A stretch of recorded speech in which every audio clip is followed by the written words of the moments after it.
이게 망하는 집구석은 어떻게 망하는지를 그대로 보여주는 게 바로 김문수 캠프와 이낙연 씨라고 봅니다. 개헌 공동정부를 합의했다면서 방금 전에 속보가 나온 건데요. 야, 결국에는 이낙연 씨가 완전히 나락으로 가더니 내락 세력과 손까지 잡은 겁니다.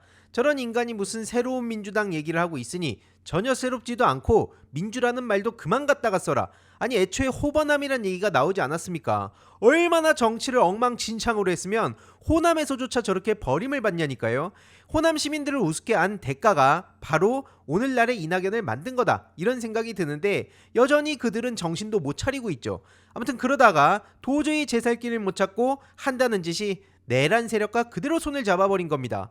그러면서 뭐 괴물 독재 국가로 추락할 수 있다, 그냥 내란 세력하고 똑같은 얘기를 쏟아내고 있거든요. 더 이상 아무 의미도 없고 심지어 이건 김문수 입장에서도 결코 좋은 신호가 아닙니다. 국힘당 입장에서 이낙연을 받았는데 이 소위 낙사드라고 불리는 이낙연 맛을 한번 제대로 보길 바랍니다.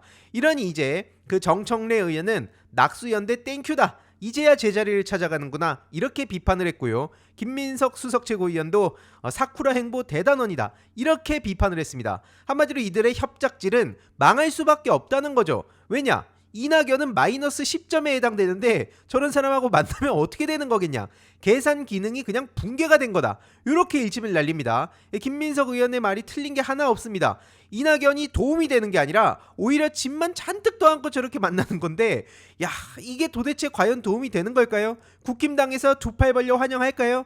게다가 지금 김문수 측의 막 망언들은 한둘이 아닌데 심지어 국힘당도 완전히 마비가 돼가지고 양양자씨가 또 이런 식으로 띄워줍니다. 김문수의 또 하나의 미담이라면서 경기도지사 김문순대 시절 얘기를 다시 끌어오는 거예요. 무슨 내용인지 사실 뭐 디테일하게 눈에 들어오지도 않고 결국 또다시 나 김문순대요, 요 얘기가 지금 다시 수면 위로 올라올 수밖에 없는 거 아닙니까? 아니 도대체 대선을 어떻게 저렇게 치르냐니까요.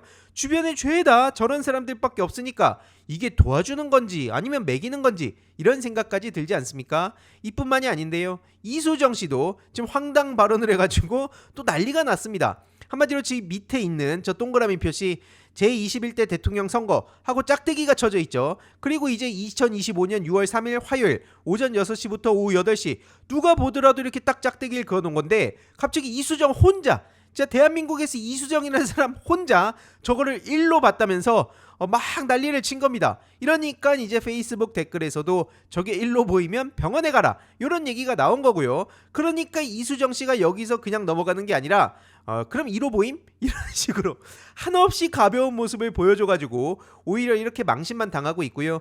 이러니 네티즌들은 어떤 반응을 보이고 있냐?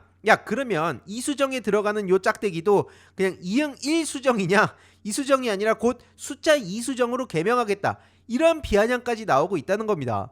아니 그러니까 계속 말씀드리지만 이제 대선 일주일밖에 안 남았습니다. 근데 지금 저런 식으로 오히려 이상한 방식으로 본인의 존재감을 드러내려고 하니 이게 지금 누구를 돕는 건지 아니면은 매기는 건지 이 얘기가 나올 수밖에 없다는 거죠. 실제로 이수정 씨가 어떤 식으로 태세 전환을 해서 급수정이란 별명을 얻었습니까? 어떡하냐 문수야, 이런 식으로 조롱을 했는데 바로 김문수가 저렇게 돌아오니까 우리의 과제는 꼭 대선에서 승리해야 된다, 이런 식으로 얘기를 하니까 이거는 지금 이수정이 김문수를 보내려고 작정한 것 같다. 실제로 선거운동복도 입지도 않고 이상한 옷을 입고 나와가지고 하는 둥 마는 둥 그러면서 황당한 어그로를 끌고 있으니까 이거는 내부 팀킬을 하는 거다, 이런 얘기가 나올 수밖에 없는 거죠. 그리고 김문수 배우자 설난연 역시도 가만히 있지를 못하고 계속 이상한 소리를 쏟아내가지고 리스크를 키우고 있는데요. 김건희보다 김혜경 여사가 더 나쁘다 하다가 지금 이런 지경까지 간 겁니다. 그러면서 황당무계한 소리들을 지금 계속 쏟아내고 있지 않습니까? 노조는 과격하고 못생기고 저는 이쁘고 부드럽고 제가 뭐 더 이상 설명하진 않겠습니다. 아무튼 저 김건희 씨 지금 관련한 문제가 한둘이 아니라서 검찰도 못 믿는다, 무조건 정권 교체한 이후에 김건희는 특검행이다, 이런 얘기가 나오는 상황 아닙니까? 이런 와중에 검찰도 어떻게든 발악하면서 애써 윤석열 김건희를 치는 척하고 있는데 어쨌든 그러면서 드러난 소식이 뭡니까? 김건희 측근 유경옥의 집에서 샤넬 상자를 압수했다, 지금 김건희, 통일교, 국정원 오비 등등 얽힌 문제가 한둘이 아니기 때문에 이거는 앞서 말씀드렸듯이 검찰이 아니라 특검만이 답이다 라는 말씀을 드리고요. 설단영 같은 사람이 김건희 얘기를 하면 할수록 오히려 다수의 시민들은 맞다, 내란 세력을 심판하는 거, 끝장내는 거, 이게 이번 조기 대선의 본질이구나 라는 걸 다시 생각할 수밖에 없다는 겁니다. 게다가 윤석열 장모 최은순 씨의 농지법 위반으로 검찰 소환 소식까지 전해졌는데요. 최은순도 혐의를 인정했다고 합니다. 지금 결국 김건희, 최은순 둘의 문제, 이게 어디서부터 어디까지 얽혀 있는지 낱낱이 다 파헤쳐야 된다는 얘기가 나올 수밖에 없고요. 윤석열 내란숙의 그 처벌, 이거는 말할 것도 없고 결국 그 일가, 이들에 대한 완벽한 청산만이 대한민국을 새롭게 재건할 수 있는 거다, 그런 말씀을 드리는 겁니다. 참고로 지금 서부지법 폭동 사태의 변호인단이 무슨 얘기를 하고 있냐, 지금 재판이 불공정하다면서 막 중앙지법으로 옮겨달래요. 윤석열이 지기현 중앙지법 판사를 통해 온갖 특혜를 누리니까 거기에 자기들도 포함이 될 수 있다고 생각하는 걸까요? 중앙지법으로 가면은 폭도들도 다 풀려날 수 있다고 생각하는 걸까요? 그럴 거면 누굴 찾아가야 되겠습니까? 열심히 본인들을 옹호했던, 아무 문제 없을 거다, 본인들은 다 풀려날 거다 라고 당당하게 떠들었던 윤상현을 찾아가야죠. 근데 지금 윤상현은 뭐하고 있는지 아십니까? 곳에 또 국힘의 공동선대위원장으로 간 겁니다. 그러니까 지금 결국에는 윤상현이 저렇게 모습을 드러내면 드러낼수록 누가 자연스럽게 떠오릅니까? 한쪽에는 윤석열, 또 다른 한쪽에는 폭도들이 자연스럽게 떠오를 수밖에 없다는 거죠. 그러니까 이건 아무리 보더라도 선거를 말아먹자고 작정한 거구나, 이런 생각이 들 수밖에 없다는 거고요. 이러니 민주당 천준호 의원은 윤상현의 김문수 캠프 합류를 두고 이건 윤석열의 귀환이다, 이렇게 비판을 했습니다. 결국 김문수를 뽑으면 한쪽에는 윤석열, 한쪽에는 정광훈, 이들의 꼭두각시 역할을 할 수밖에 없다는 그런 비판을 당연히 할 수 있는 겁니다. 그리고 이런 상황까지 오니까 어떤 내부 반응이 이어지고 있냐, 조경태 의원이 윤석열 임명이나 마찬가지다, 이런 식으로 멘탈이 완전히 박살이 나가지고 이거는 파면된 윤석열을 다시 데려온 거다, 선거를 포기한 거다, 나는 현직 안보로 선거운동을 중단하겠다, 오늘 오전에 페이스북에 이런 글을 남겼습니다. 그럼 이 조경태에 대한 여론은 어떠하냐, 페이스북에 속 시원하다, 김문수는 생각도 없고 전략도 없다, 이런 반응들이 쏟아지고 있습니다. 이렇게 엉망진창인 대선은 처음이다, 친윤당은 희망이 없다, 친윤 떨거지들을 다 청산해야 된다. 계속 말씀드리지만 지금 대선이 한 달도 아니고 일주일밖에 안 남았습니다. 근데 지금 이런 사태가 벌어진 거예요. 그래서 언론에서도 선거 포기 선언과 같다, 이러한 기사들이 사방에서 쏟아지고 있는 거고요. 한지아 의원도 마찬가지로 승리를 위한 처절한 노력에 그들은 또 찬물을 끼얹는다, 이렇게 일침을 날립니다. 결국 다들 아시다시피 지금 대선을 치르는 게 아니라 다 당권 투쟁을 하고 있다, 이렇게 볼 수 있는 거 아닙니까? 그러니까 이제 한동훈 씨가 나타나가지고 무슨 얘기를 하고 있냐, 우리 국민들은 국민의힘을 뽑아주면 친윤 세상이 계속되고 윤석열, 김건희 세상이 계속될 거라 생각하는데 왜 우리를 뽑겠냐, 이런 얘기를 하고 있습니다. 결국 이거는 지금 대선이 아니라 계속 말씀드리지만 위헌정당 해산 심판을 당해 마땅한 그 국힘의 당권 싸움을 하고 있는 거다 말씀을 드리고요.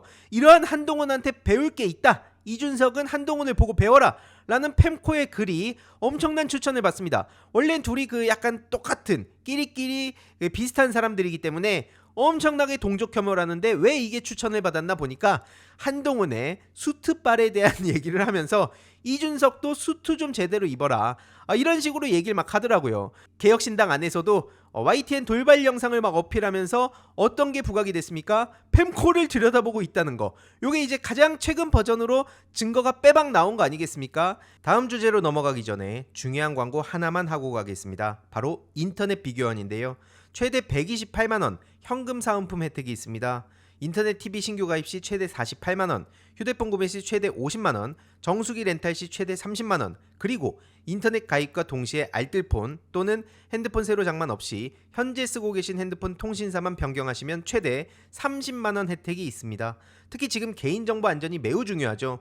무려 23년간 개인정보 보안 사고 0건이라 하고요. 60만 명 이상의 누적 가입자, 983억 이상 현금 사은품 지급을 했으니 믿고 연락하시면 됩니다. 게다가 무제한 상품권 이벤트도 있는데요. 신규 가입 후 소개한 친구도 가입하시게 되면 신세계 상품권 최대 4만원 추가 혜택, 인터넷만 가입 시 2만원, 인터넷 TV 동시 가입 시 4만원, 일회성이 아닌 중복 혜택 증정도 가능합니다. 자세한 내용은 1670-2521 통해 상담 받으시거나 네이버에 인터넷 비교원 검색하시길 바라고요. 상담 신청 시 알림이 황의도 보고 신청했다고 해주시면 저한테도 큰 힘이 되니 참고 부탁드립니다. 그래서 지금 개혁신당 안에서는 지금 YTN 돌발 영상을 저렇게 띄웠는데 이게 어떤 여파로 이어지는지는 전혀 모르는 것 같습니다. 개혁신당 내에서도 펜코 중독 대선 후보를 부끄러워하고 있죠. 그러니까 YTN 저 돌발 영상이라고 저렇게 띄워줄 게 아니라 막상 그 안에 있는 내용, 그 안에 디테일을 보면 이준석이 펜코를 보고 있구나라는 게 아예 빼박으로 걸렸다는 걸 전혀 본인들도 인지를 못하고 있다는 거예요.